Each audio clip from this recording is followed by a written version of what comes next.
6 साल के लिए और परिवार से भी। किस बेटे को निकाल?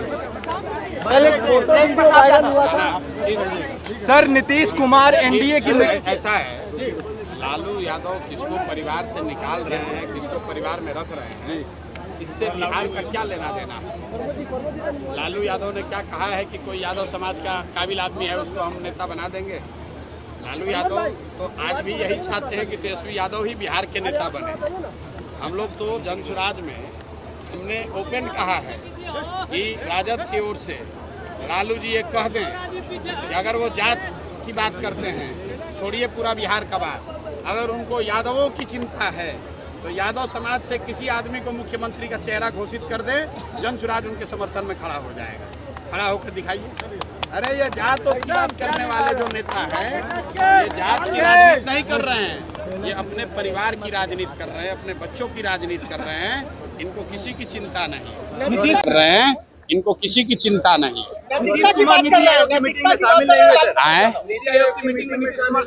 नीतीश कुमार नीति आयोग के मीटिंग में इसलिए नहीं शामिल हुए कि जो बात हम लोग पिछले 2-3 महीने से बता रहे हैं कि शारीरिक और मानसिक तौर पर नीतीश कुमार स्वस्थ नहीं है। नीति आयोग के मीटिंग में जाते तो 4 आदमी देख लेता कि भाई इनका हालत है खराब, इसीलिए उनको ढाक तोप के उनके अफसर और 4 चाटुकार मंत्री उनको यहाँ पर रखे हैं, सुरक्षा के घेरे में रखे हुए हैं। नीति आयोग के बैठक में जाते तो वहाँ अन्य मुख्यमंत्रियों से मिलना पड़ता, कुछ बोलना पड़ता, देश की मीडिया देखती, वहाँ कैसे आप छुपते, इसीलिए डर के मारे नहीं गए और आज गए हैं। एनडीए के मुख्यमंत्री और दूसरे नजरिए से देखिए, जो देश का सबसे गरीब और पिछड़ा राज्य बिहार है, उसका मुख्यमंत्री विकास के लिए नीति आयोग के बैठक में नहीं जाता है और आज दिल्ली गए हैं कि जदयू को सीट 2 को ज्यादा मिले कि कम मिले। अपने आधी मीटिंग से उठ के चले आए हैं तो आधे, अरे भैया जब दिमागे ठीक नहीं है, दिमाग काम नहीं कर रहा है तो किसी मीटिंग में जाएंगे, किसी में नहीं जाएंगे।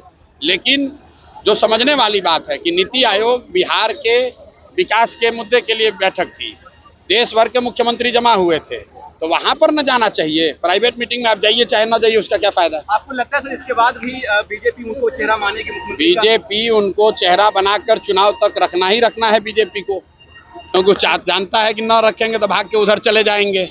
और 12 सांसदों का समर्थन भी दिल्ली में है। आप बताइए, बिहार के किसी सामान्य परिवार का बच्चा अगर उसको सिपाही बनना है तो उसको फिजिकल टेस्ट देना है, अगर उसको शिक्षक बनना है तो उसको मेडिकल टेस्ट देना है। लेकिन बिहार के मुखिया को न शारीरिक जांच है न मानसिक जांच है। ये आदमी को अपना नाम याद नहीं रह रहा है। किसी महिला को स्टेज पर पकड़ लिया, किसी राष्ट्रीय गान हो रहा है उसमें थपड़ी बजाने लगा, किसी आदमी को मान लीजिए कि उसका शोक में गए हैं वहां पर गाना गा रहे हैं। और ऐसे व्यक्ति को बीजेपी ने थोप रखा है बिहार पर, सिर्फ इसलिए कि 12 सांसदों का समर्थन दिल्ली में मिलता रहे। और बिहार की जनता, बिहार के युवा का जो होना है हो, उससे उनको कोई मतलब नहीं है। इसीलिए आप देख रहे हैं कि यहाँ लोगों से हमने पूछा कि मोदी के कहने पर वोट दोगे, लोगों ने क्या कहा बताइए? लोगों ने क्या कहा? एक लोग ने कहा नहीं देंगे। छुट्टी हो रहा है अब भैया छुट्टी हो रहा है कि नहीं, आप जाके लोगों से पूछिए। क्या चुनाव के बाद क्या होगा? नवंबर में बिहार का निजाम बदलने वाला है, नया व्यक्ति मुख्यमंत्री बनने वाला है। बहुत बहुत धन्यवाद।